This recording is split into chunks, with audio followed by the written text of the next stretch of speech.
Quando a gente fala em alimentação para o diabético, é muito importante a gente controlar a quantidade que a gente consome de carboidrato, mas a gente não precisa excluir esse nutriente da dieta. Para isso é muito importante que a gente faça algumas combinações, né? Então eu trouxe aqui alguns elementos para a gente estudar, para a gente conhecer.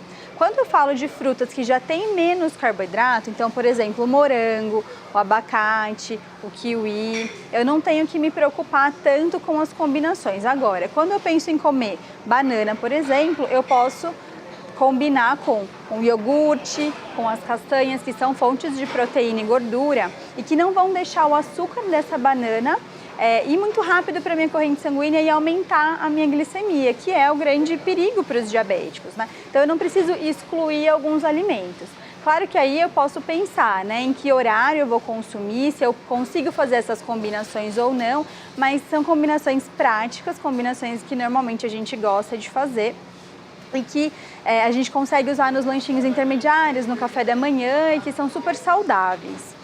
E aí a gente vai também lembrar das grandes refeições, não só dos lanchinhos e do café da manhã, né? Então é muito importante que sempre tenha fibra na refeição. Então aqui eu trouxe alguns exemplos, né, da rúcula, da alface, que além de dar um colorido bonito para o prato, favorecem que a gente tenha bastante fibra e isso ajuda a regular a absorção do carboidrato. Por exemplo, aqui da batata doce, do arroz, da mandioca, né, que a gente costuma comer nessas principais refeições. O que eu vejo que é uma dúvida muito frequente é se eu posso comer batata normal, batata inglesa, né, ou se eu preciso comer só batata doce, que teoricamente tem menos carboidrato.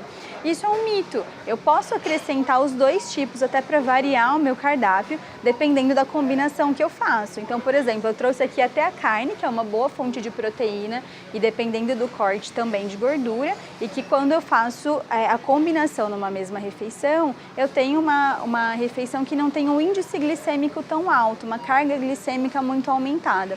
E isso é muito positivo. Uma outra estratégia também é acrescentar algumas gorduras, como por exemplo o azeite, que é uma gordura super saudável, que a gente pode usar no preparo dos alimentos ou até no tempero da salada, e a gente consegue também retardar a absorção desses carboidratos.